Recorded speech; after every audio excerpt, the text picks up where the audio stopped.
कार्टरेट का आ रहा है आईपीओ। आज के इस वीडियो में सबसे पहले हम जानेंगे कंपनी के बारे में बेसिक पॉइंटर्स के ऊपर। सेकंड हम बात करेंगे कंपनी किस वैल्यूएशन पे आईपीओ लाने की कोशिश कर रही है, कंपनी के फाइनेंशियल्स कैसे है, कुछ ऐसे इंटरेस्टिंग पॉइंट है जो फाइनेंशियल्स के बारे में आपको समझना जरूरी हो जाता है। थर्ड हम बात करेंगे आईपीओ के रिलेटेड इंपॉर्टेंट डेट्स के। फाइनली मेरा personal opinion clear cut on the face of it क्या है डिस्कस करेंगे आज के इस वीडियो में। मेरा नाम है अनंत Ladda, CFA CA CFP LLB। अगर अभी तक आपने open for all free Telegram channel join नहीं किया है, सीधा टेलीग्राम पे जाके इन्वेस्ट आज फॉर कल सर्च करिएगा, आपको ये चैनल मिल जाएगा। चलिए शुरू करते हैं आज का आईपीओ रिव्यू।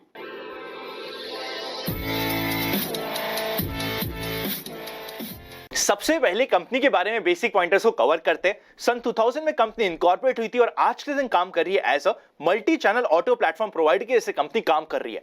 कंपनी के अंडर बहुत सारे ब्रांड्स है जैसे कि कार वाला, कार ट्रेड एक्सचेंज, बाइक वाला, उसी के साथ साथ ऑटो बेस, ऐसे करके बहुत सारे ब्रांड्स है जो कंपनी के अंडर काम कर रहे हैं। कंपनी ऑटोमोबाइल के रिलेटेड ऑलमोस्ट हर एक सर्विस प्रोवाइड करती है, चाहे वो बाइंग के रिलेटेड हो, सेलिंग के रिलेटेड हो, फाइनेंसिंग करना हो, मार्केटिंग करना हो या फिर हो और कोई सी भी एक्टिविटीज।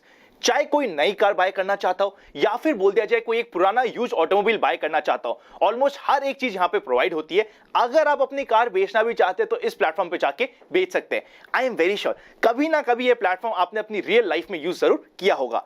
सबसे पहले कंपनी के पॉजिटिव्स की और कॉम्पिटिटिव स्ट्रेंथ्स की बात करते हैं। सबसे पहले स्ट्रेंथ आती है कंपनी ऑटोमोबाइल सेगमेंट में काफी यूनिक कंपनी है और अपनी सेगमेंट की लीडर है। सेकेंड इंपॉर्टेंट पॉइंट, कंपनी के पास बहुत सारे ब्रांड्स हैं जैसे कि कार वाला, कार ट्रेड एक्सचेंज, ऐसे करके बहुत सारे मल्टी ब्रांड्स कंपनी के पास ऑलरेडी एक्वायर्ड है। थर्ड इंपॉर्टेंट पॉइंट, कंपनी काफी सारी सर्विसेज प्रोवाइड करती है, मतलब एक ही बास्केट के अंदर ऑलमोस्ट आपको सारी की सारी सर्विसेज, चाहे बाइंग हो, चाहे फाइनेंसिंग हो, सेलिंग हो, मार्केटिंग हो, हर एक सर्विस ऑटोमोबाइल के रिलेटेड मिल जाती है। एंड फाइनली कंपनी का बिजनेस प्रॉफिटेबल है, एक ऐसा न्यू एज बिजनेस है जो आज के दिन प्रॉफिटेबल भी चल रहा है, तो ये काफी पॉजिटिव पॉइंट हो जाता है। अगर कंपनी के प्रमोटर्स की बात करें तो एज सच कोई भी आइडेंटिफाइबल प्रमोटर नहीं है। अब सबसे पहले कंपनी के फाइनेंशियल्स के ऊपर नजर डालते हैं। आप इधर चेकआउट कर सकते हैं। टोटल एसेट्स 2019 में थे 1400 करोड़ के आसपास, नेक्स्ट ईयर बढ़ के हो गए थे 1470 करोड़ के आसपास, और अगर हम 2021 मार्च 2021 एंड की बात करें 1900 करोड़ के ऊपर के कंपनी के पास टोटल एसेट्स अवेलेबल थे। कंपनी के रेवेन्यू की बात करें तो 2019 में कंपनी का रेवेन्यू था 266 करोड़, नेक्स्ट ईयर बढ़ के हो गया था ये 318 करोड़ के आसपास, और अगर हम 2021 की बात करें कंपनी का टोटल रेवेन्यू 281 करोड़ के आसपास था। टोटल एसेट्स और टोटल रेवेन्यू हम स्टेबल बोल सकते हैं।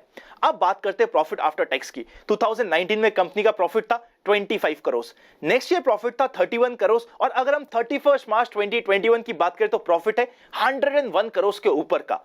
क्या इसका मतलब यह है कि ऑल ओवर सडन कंपनी के मार्जिन्स बढ़ गए हैं या फिर इसके अंदर कुछ और बात है? कुछ और बात है जिसे डिस्कस करते हैं। कंपनी का जो 31 मार्च 2021 का 100 करोड़ के ऊपर का प्रॉफिट है, इसमें से 63 करोड़ के ऊपर का एक ऐसा अमाउंट है जो डिफर्ड टैक्स का क्रेडिट आया है। वो जेन्युइन ऑपरेशन करके प्रॉफिट नहीं है, वो वन टाइम प्रॉफिट है जो आपको और हमें समझना जरूरी है। ये एक ऐसा पॉइंट है जो काफी सारे लोग स्किप करने वाले हैं। अगर कंपनी के वैल्यूएशन की बात करें, सबसे पहले ईपीएस चेकआउट कर लेते हैं। लास्ट 3 इयर्स का अगर हम एवरेज ईपीएस की बात करें तो 11 के आसपास एवरेज ईपीएस है। रिटर्न ऑन नेटवर्थ 3.52% है। अभी तक ये कंपनी बहुत ज्यादा हेवीली प्रॉफिटेबल नहीं है क्योंकि न्यू एज बिजनेस है, अभी कंपनी एक्सपेंशन के ऊपर ध्यान लगा रही है। अगर हम पी रेशियो की बात करें 73 के ऊपर का पी रेशियो है। उसी के साथ साथ अगर हम इस पी रेशियो में ना, देखिए पी रेशियो हमने निकाला है 2021 के फिगर्स के बेसिस पे। अगर हम इस पी रेशियो में से डिफर्ड टैक्स का फिगर हटा दे तो पी रेशियो निकल के आता है 199 के ऊपर का। मतलब ये हुआ कंपनी अपने सेगमेंट की लीडर है, प्रॉफिटेबल है, न्यू एज बिजनेस है, इसीलिए कंपनी अपनी वैल्यूएशन में पूरी आप सभी से चार्ज कर रही है। ऐसा नहीं है कि कंपनी बहुत ज्यादा सस्ता आईपीओ लाने की कोशिश कर रही है। अब इंपॉर्टेंट डेट्स के ऊपर नजर डाल लेते हैं। आईपीओ ओपन होने वाला है 9th ऑफ अगस्त को, क्लोज होगा 11th ऑफ अगस्त को, अलॉटमेंट डिसाइड होगा 17th ऑफ अगस्त को, रिफंड स्टार्ट होगा 18th ऑफ अगस्त को। रिफंड मिलने में कई बार 2 से 3 दिन लग जाए तो टेंशन मत लीजिएगा। शेयर्स आपके क्रेडिट हो चुके होंगे 20th ऑफ अगस्त को, और ट्रेडिंग मतलब आईपीओ लिस्ट होने की टेंटेटिव डेट है 23rd ऑफ अगस्त। इश्यू का टोटल साइज है 2998 करोड़ के आसपास का, और ये पूरा का पूरा ओएफएस है। एग्जिस्टिंग ओनर्स अपना माल बेच के जा रहे हैं। अगर हम प्राइस बैंड की बात करें 1585 से लेके 1618 का प्राइस बैंड है। अगर आपको और हमें अलॉटमेंट चाहिए तो हमें हमेशा अप्लाई करना होगा कट ऑफ प्राइस पे बीएसई एनएसई दोनों के ऊपर लिस्टिंग होने वाली है।